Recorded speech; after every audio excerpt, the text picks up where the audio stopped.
같은 호수인데 각도가 좀 다릅니다. 위치도 다르죠. 느낌도 다르죠. 야곱의 환도뼈. 야곱을 생각했을 때 떠오르는 그 이미지가 다양하게 있습니다. 그죠? 붙잡는 사람, 새 이름 이스라엘. 그 다음에 찬사와 씨름한 사람, 하나님과 씨름하여 이기는 이스라엘. 그때 천사가 야곱의 환도뼈를 위골시킵니다. 환도뼈, 엉치뼈, 엉덩이뼈, 다양한 표현이 있는데요. 그 환도뼈는 사람에게 두 개가 있잖아요. 사람이 서 있을 수 있으려면은 두 개. 그 하나가 위골됐습니다. 그러니까 접속이 떨어지고 나가니까 쩔뚝쩔룩, 절룩절룩하는 야곱.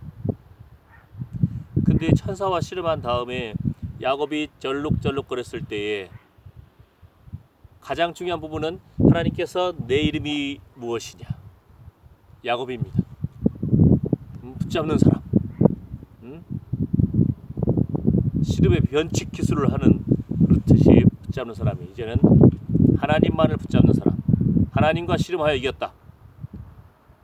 새 이름 이스라엘이라고 불리웁니다. 하나님으로부터 자신의 정체성을 불러일으키는 그러한 질문을 받자 야곱이 하나님을 향한 좋은 질문을 합니다. 당신의 이름을 나에게 알려주십시오. 어찌하여 내 이름을 묻느냐. 하나님의 이름, 여러분 알고 있습니까? 어찌하여 내 이름을 묻느냐. 하나님 기뻐하시는 질문입니다. 그러면서 하나님은 야곱을 축복하셨습니다. 축복하셨습니다. 그러니까 내 이름이 무엇이냐 뿐만 아니고 야곱에게 있어서는 어찌하여 내 이름을 묻느냐. 하나님의 질문, 치료법, 하나님의 축복. 왜냐하면은 사람의 행위가 하나님을 기쁘시게 하면 그 원수라도 화목해 하신다. 이 잠언의 말씀처럼 야곱이 하나님과의 초점이 회복되니까, 하나님을 기쁘시게 하니까 우리가 볼 때는 어이구 이 엉치뼈가 환도뼈가 위골되었으니 쩔룩거리는 인생이 되지 않습니까? 그런데 야곱이 하나님의 축복, 새 이름을 받고 그 이후 에서를 만났을 때 에서가 야곱을 보자마자 또 쩔룩거리면서 7번이나 형 에서한테 내 주여라고 겸손하게 다가갑니다. 에서의 마음속에 긍휼히 여기는 마음이 솟구쳐 오릅니다. 울컥하면서 야곱과의 화해가 이루어집니다. 하나님과의 그 거룩한 터치가 있으니까 사람의 행위가 하나님을 기쁘시게 하면 그 원수와도 화해케 하신다. 화목케 하신다. 그러한 기적이 일어나는 겁니다. 400명이나 끌고 400명이나 데리고 야곱을 죽이려고 왔던 그 형의 에서의 마음이 녹아집니다. 그런데 야곱의 또 하나의 환도뼈라고 오늘 제목을 정했습니다. 야곱의 또 하나의 환도뼈. 환도뼈는 사람에게 두 개가 있다고 했잖아요. 하나가 위골됐어요. 나만 살겠다고 했던 그 야곱이 하나님을 만나서 위골돼서 이제 하나님만을 붙잡는 인생이 되었는데, 야곱의 첫사랑, 7년을 수일같이 여길 정도로 사랑했던 라헬이 노중에 죽습니다. 베냐민을 낳다가 라헬의 아들 요셉을 볼 때마다 야곱의 마음속에 기쁨이 샘솟습니다. 라헬이 떠오릅니다. 요셉에게 특별한 사랑을 쏟아붓습니다. 그 7년을 수일같이 여기던 그 열정으로 오직 요셉을 바라봅니다. 또 요셉의 꿈도 하나님이 이 아이를 만나주셨구나. 그 아이에게 소망을 품습니다. 자신이 베델에서 하나님을 만나본 것처럼 그 천사가 사다리를 오르락 내리락 하는 장면 속에서 하늘 문이 열리고 하나님의 음성을 듣고 하나님께 서원하고 하나님을 만났던 그 꿈의 사람 야곱, 꿈의 사람, 꿈의 아들 요셉을 바라봤던 겁니다. 야곱의 또 하나의 환도뼈, 특별을 요셉으로 본 겁니다. 요셉. 요셉의 피 묻은 채색 옷을 붙들고 야곱은 통곡합니다. 삶의 소망을 상실합니다. 야곱이 침륜에 빠진 것입니다. 모래사장이나 진흙에 빠진 차바퀴에 헛도는 것을 본 적이 있습니까? 차는 빠져나오려고 몸부림이라도 치지만 야곱은 소망의 끈까지 놓아버린 것입니다. 이 세월이 22년입니다. 요셉이 17세에 사라져 30세에 바로 왕 앞에 서고 7년 풍년이 지나고 2년 흉년이 지날 무렵 야곱과 상봉했으니 22년입니다. 여러분, 내 마음대로 손이 움직이고요, 고개가 돌아가고요, 일어서고요, 당연한 듯이 보이지만 당연한 것이 아닙니다. 사람이 자는 중에 뇌출혈 일어나면요 못 움직입니다. 눈은 움직일지 모르지만 말도 할 수 없을 수도 있고요, 운동신경이 말을 안 듣습니다. 내 몸이 아닙니다. 어찌합니까? 살아있으나 야곱이 그러한 심정입니다. 그러한 상태입니다. 침륜의 상태. 야곱은 왜 22년의 세월을 좌절과 침륜의 상태에 빠졌을까? 이것이 이해가 안 되었습니다. 야곱은 7번이나 하나님의 말씀을 받은 자입니다. 야곱이 요셉의 피 묻은 채색 옷을 붙들고 좌절의 눈물이 아닌 하나님께 아뢰이는 부르짖음을 왜 계속하지 않았을까? 아마도 하나님께 부르짖었을 것입니다. 그러나 하나님의 말씀이 없습니다. 더욱 좌절감에 휩싸이는 야곱의 심정이 느껴집니다. 나중에 창세기 46장에서 야곱이 요셉이 살아있다는 소식을 듣게 됩니다. 요셉이 보낸 수레를 보고 야곱의 기운이 솟행합니다. 요셉이 야곱에게 보낸 수레, 어떤 모습이었을까요? 우리 1인 지하 만인 지상 총리였으니까요. 그것도 바로 왕의 그 절대적인 권력을 쥐고 요셉의 위에는 오직 한 사람밖에 없었으니 엄청난 권력을 누린 그 요셉이 보낸 특별 수레, 거기에다가 또 혹시 아버지에게 내가 살아있어요라고 하는 표징을 보내지 않았을까요? 채색 옷은 뜯겼으니까 요셉을 상징할 수 있는 표징이 무엇이었을까? 어쨌든 그 수레를 보고 야곱의 기운이 솟행합니다. 그리고 야곱을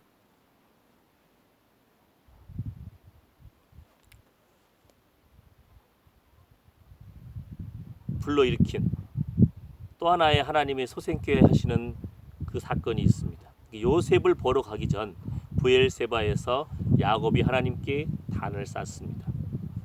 그때 불안과 두려움에 잠긴 야곱을 하나님이 위로하십니다.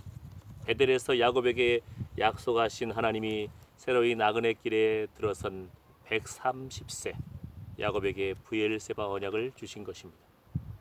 하나님이 야곱과 함께 애굽으로 갈 것이고 야곱과 함께 조상의 땅으로 돌아온다는 약속입니다. 또한 요셉이 야곱의 임종을 지킨다는 것입니다. 야곱이 두려움 가운데 그 하란으로 갈 때에 그 베델에서 만난 하나님, 이제 브엘세바 언약을 주시는 것입니다. 이렇게 애굽으로 가기 전 하나님의 약속과 요셉의 생존 소식을 들은 야곱입니다. 그렇다면 22년의 침륜이 아닌 하나님 앞에 무릎 꿇고 요셉의 피 묻은 채색 옷의 의미를 야곱이 하나님께 부르짖어야 했던 것입니다. 그러나 그때는 하나님도 침묵하셨습니다. 야곱은 영적 DNA 검사도 못하고 좌절에 빠진 것입니다. 혹시 우리도 하나님의 길보다 좌절의 길에 더 익숙하지 않습니까? 한두 번 기도해보고 응답이 없다 하여 쉬운 좌절의 길을 택하지는 아니합니까? 쉬워 보이는데 어려운 건 일이 있을 수 있습니다. 최근에 운전면허증 또 떨어졌습니다. 하도 중국에 있다가 적성검사 기간에 안 왔더니 날아갔어요. 운전면허증이. 요즘 운전하시는 분들 보면은 참 훌륭하십니다. 전자 시스템이어서 그런지 잘못 건들면 하라는 지시사항을 이행하지 않으면 벌점이 나옵니다. 5점, 10점 탈락입니다.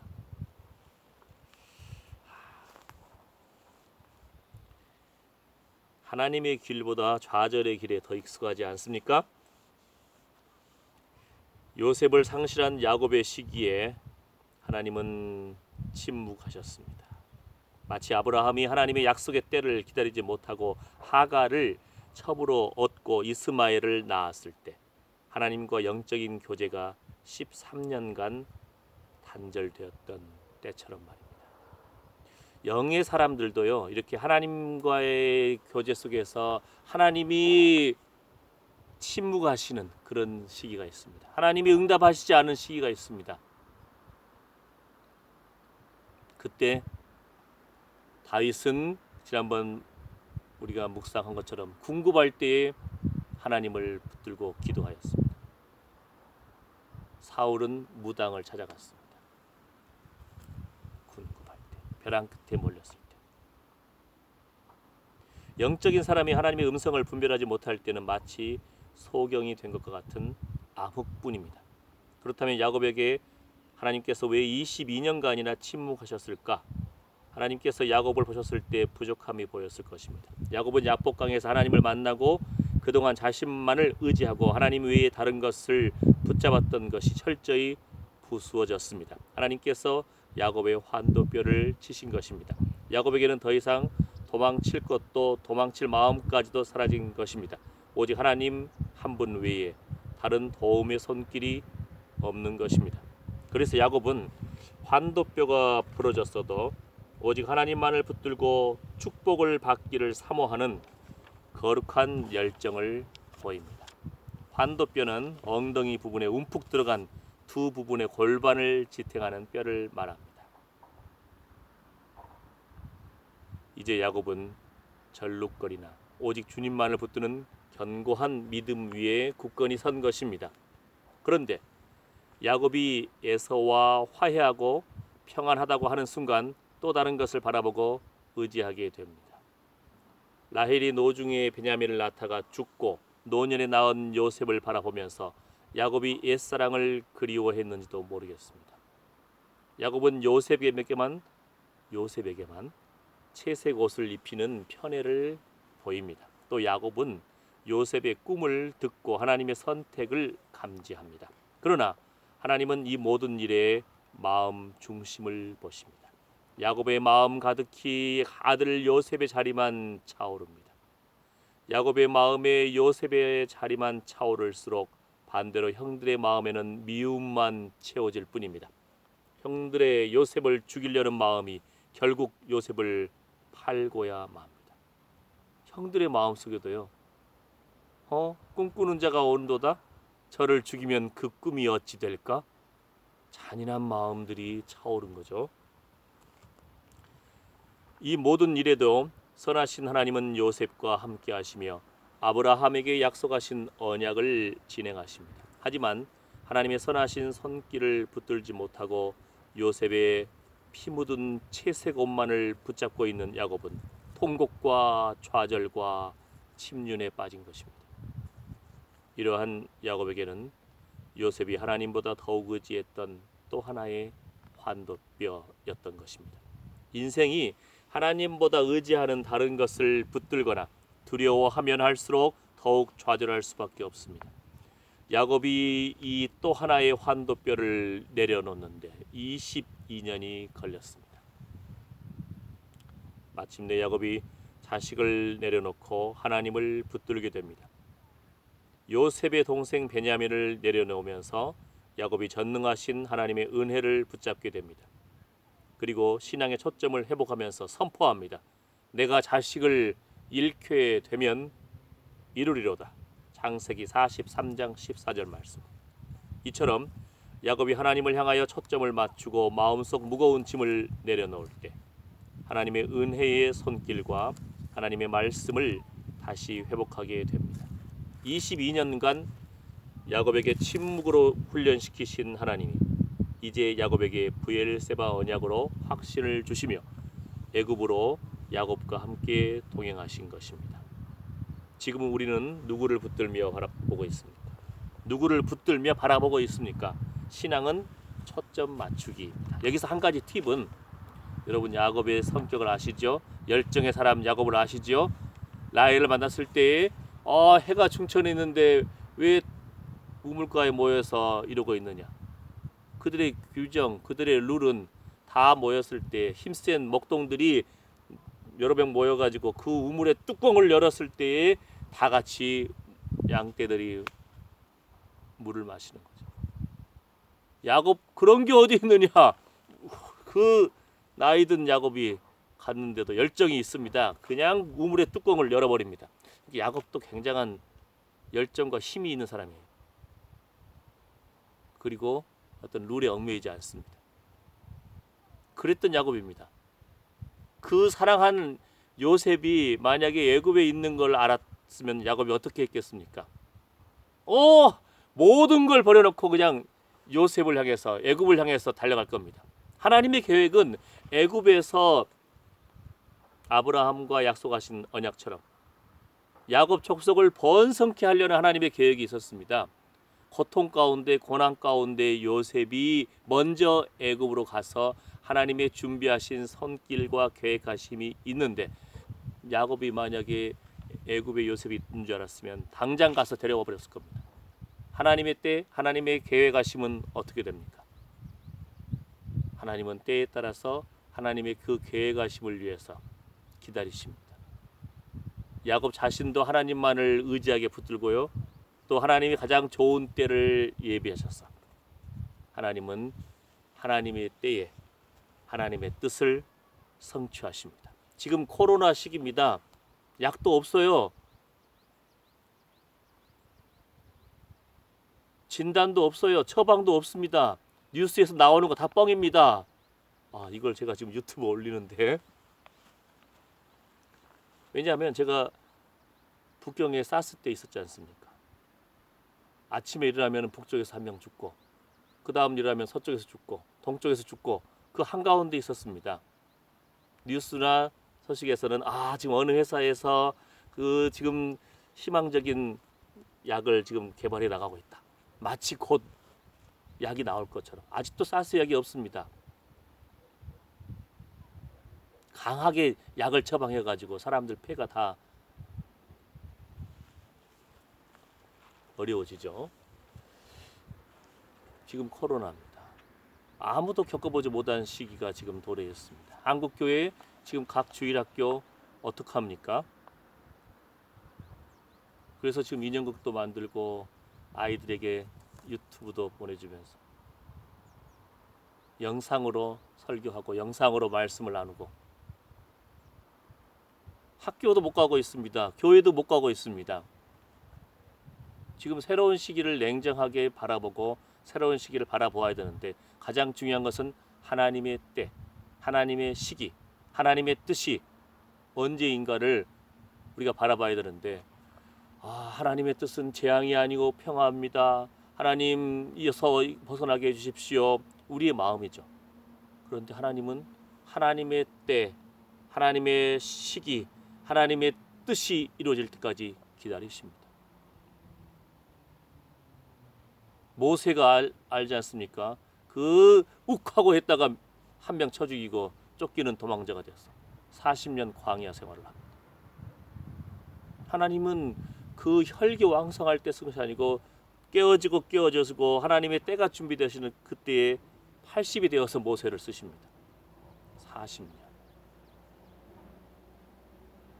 이 코로나가 옛날 사스하고 다릅니다.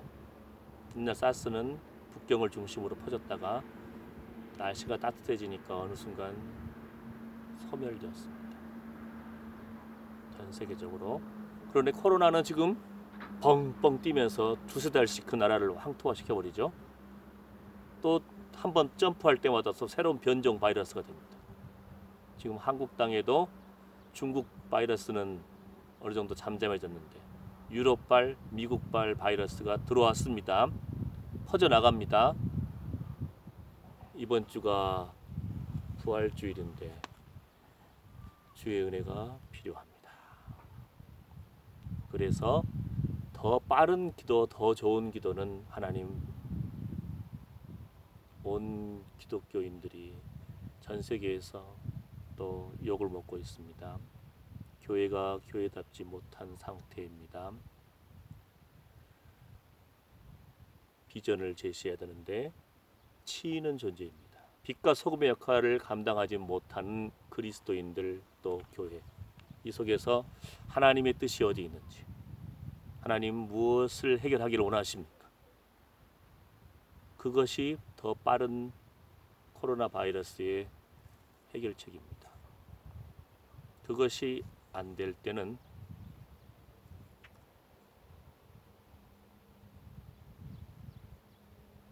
하나님의 뜻이 이루어질 때까지 이것이 계속 펼쳐질 건데, 그래서 영적인 면에서 또 하나의 환도뼈가 하나님을 향한 온전한 회복으로 겸손히 무릎 꿇을 때 주님의 뜻이 이루어질 것입니다.